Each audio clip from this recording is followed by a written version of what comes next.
Nós temos aquele ditado popular que lembra que o diabo foge da cruz. Pois bem, também nós, acomodados, egoístas, fugimos da cruz. Nós queremos o Cristo, mas não queremos o crucificado. Mas não haverá ressurreição para aqueles que não abraçarem corajosamente a cruz de Cristo.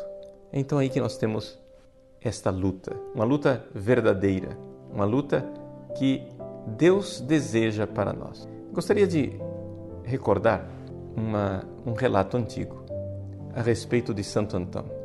No início da sua vida de conversão, Santo Antão, conforme a vida que nos foi relatada por Santo Atanásio, foi morar num cemitério abandonado. E naquele cemitério ele teve uma grande luta com os demônios. Os demônios apareceram diante dele como bestas ferozes, como répteis, serpentes, víboras, escorpiões, leopardos, lobos. E, como diz a carta de São Pedro, ele estava lá como um leão que rugia, pronto para saltar sobre ele. O fato é que Santo Antão começou a sentir no seu próprio corpo o peso daquela obsessão demoníaca, ou seja, daquele ataque do demônio. E, no entanto, Antão resistiu e lutou bravamente.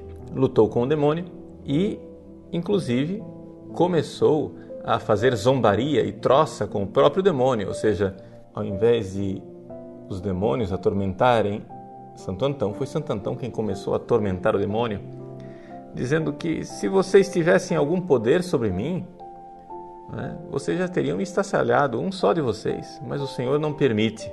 E exatamente aí, se vocês podem, por que não me devoram? E então ele começou a fazer troça dos demônios. Quando os demônios começaram a ver que nada conseguiam com Santo Antão, conclui Santo Atanásio no final do número 9, dizendo assim: depois de haverem tentado muitas argúcias, rangeram os dentes contra ele porque eram eles próprios quem estavam ficando loucos e não ele, Antão. Então o número 10 da vida de Santo Antão, narrada por Santo Atanásio, conclui dizendo o seguinte: de novo o Senhor não se esqueceu de Antão em sua luta, mas veio ajudá-lo, pois quando Antão olhou para cima, viu como se o teto se abrisse e um raio de luz baixasse até ele. Foram-se os demônios de repente, cessou-lhe a dor do corpo e o edifício estava restaurado como antes. Notando que a ajuda chegara, Antão respirou livremente e sentiu-se aliviado de suas dores. E perguntou à visão: onde estavas tu? Por que não aparecesses no começo para deter minhas dores? E uma voz lhe falou: Antão, eu estava aqui, mas eu esperava ver-te enquanto lutavas.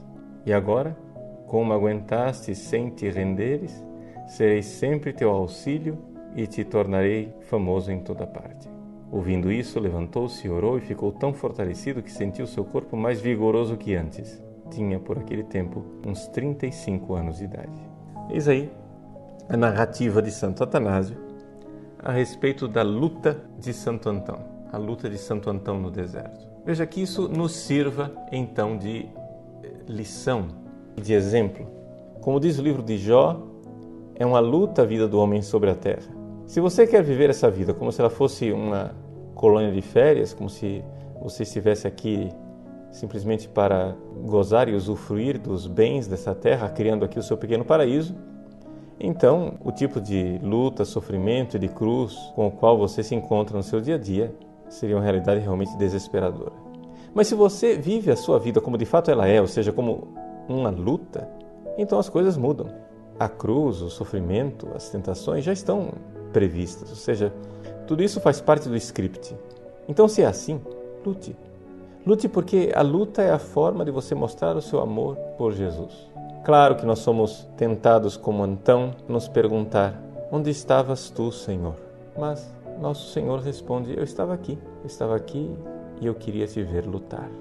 Por isso, meus irmãos, a lição que o Evangelho desse domingo quer nos dar é esta realidade.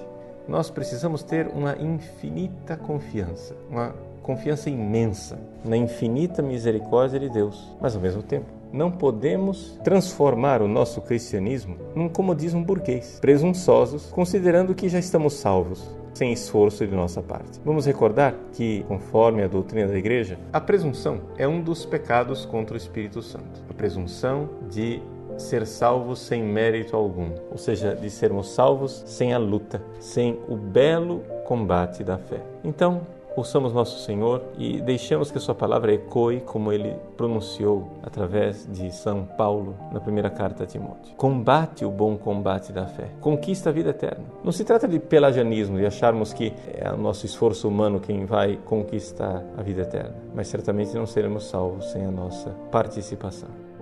Oi você que acabou de assistir esse vídeo, se você gostou, dê o seu like e se inscreva em nosso canal. Mas também não deixe de enviar este vídeo para aquela pessoa que você acha que está precisando ouvir esta mensagem.